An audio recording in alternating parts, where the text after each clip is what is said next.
When I was a kid, the disaster we worried about most was a nuclear war.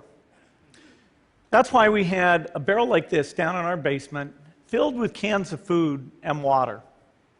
When the nuclear attack came, we were supposed to go downstairs, hunker down, and eat out of that barrel.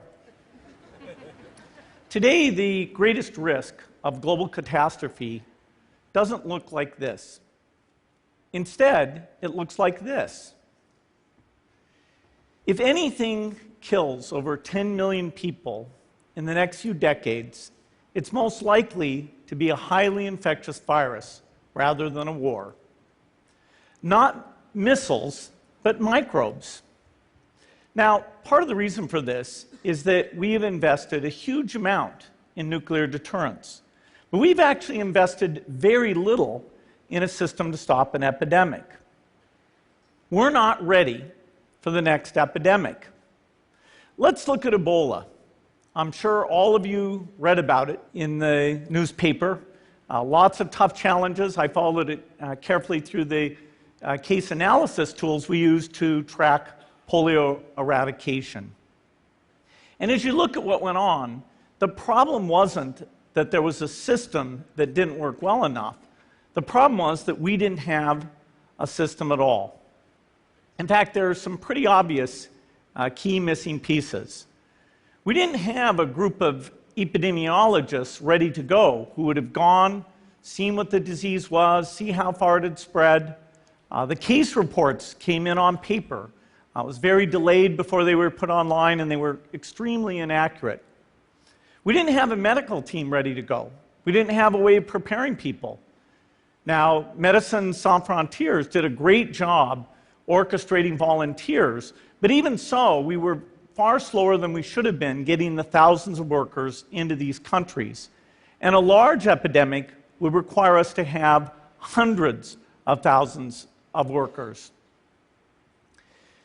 There was no one there to look at treatment approaches, no one to look at the diagnostics, no one to figure out what tools should be used.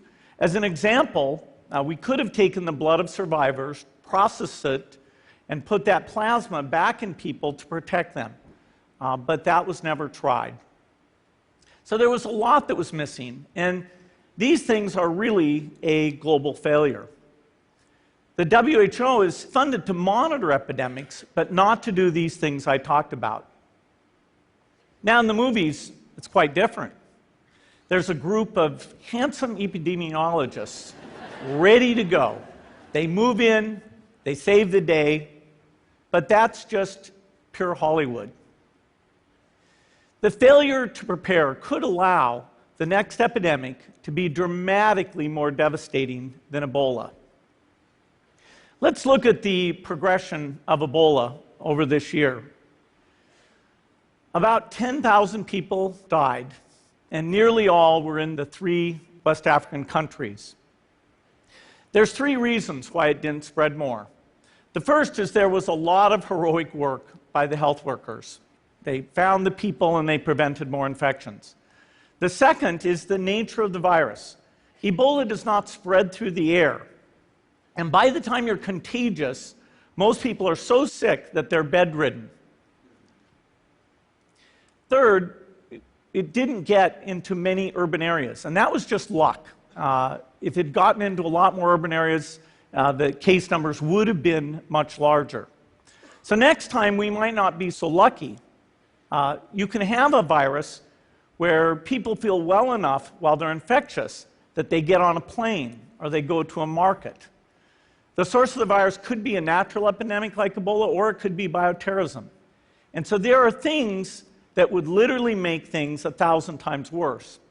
In fact, let's look at a model of a virus spread through the air like the Spanish flu back in 1918. So here's what would happen. It would spread throughout the world very, very quickly. And you can see there's over 30 million people die from that epidemic. So this is a serious problem. We should be concerned. But in fact, we can build a really good response system. We have the benefits of all the science and technology that we talk about here. We've got cell phones to get information from the public and get information out to them. We have satellite maps where we can see where people are and where they're moving. We have advances in biology that should dramatically change the turnaround time to look at a pathogen and be able to make drugs and vaccines that fit for that pathogen. So we can have tools, but those tools need to be put into an overall global health system, and we need preparedness. The best lessons, I think, on how to get prepared are, again, what we do for war. For soldiers, we have full-time waiting to go. We have reserves that can scale us up to large numbers. NATO has a mobile unit that can deploy very rapidly. NATO does a lot of war games to check, are people well-trained?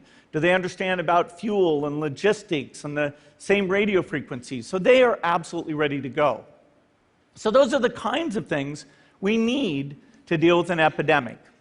What are the key pieces? First is we need strong health systems in poor countries. That's where mothers can give birth safely, kids can get all their vaccines, but also where we'll see the outbreak very early on. We need a medical reserve corps. Lots of people who've got the training and background who are ready to go with the expertise. And then we need to pair those medical people with the military, taking advantage of the military's ability to move fast, do logistics, and secure areas. We need to do simulations, germ games, not war games, so that we see where the holes are. The last time a germ game was done in the United States was back in 2001, and it didn't go so well. So far, the score is germs 1, people 0. Finally, we need lots of advanced R&D in areas of vaccines and diagnostics. There are some big breakthroughs, like adeno-associated virus, that could work very, very quickly. Now, I don't have an exact budget for what this would cost, but I'm quite sure it's very modest compared to the potential harm.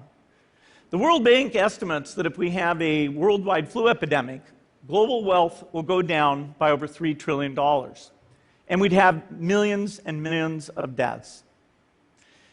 These investments offer significant benefits beyond just being ready for the epidemic. The primary health care, the R&D, those things would reduce global health equity and make the world more just as well as more safe. So I think this should absolutely be a priority. There's no need to panic. We don't have to hoard cans of spaghetti or go down into the basement. But we need to get going because time is not on our side. In fact, if there's one positive thing that can come out of the Ebola epidemic, it's that it can serve as an early warning, a wake-up call to get ready. If we start now, we can be ready for the next epidemic. Thank you.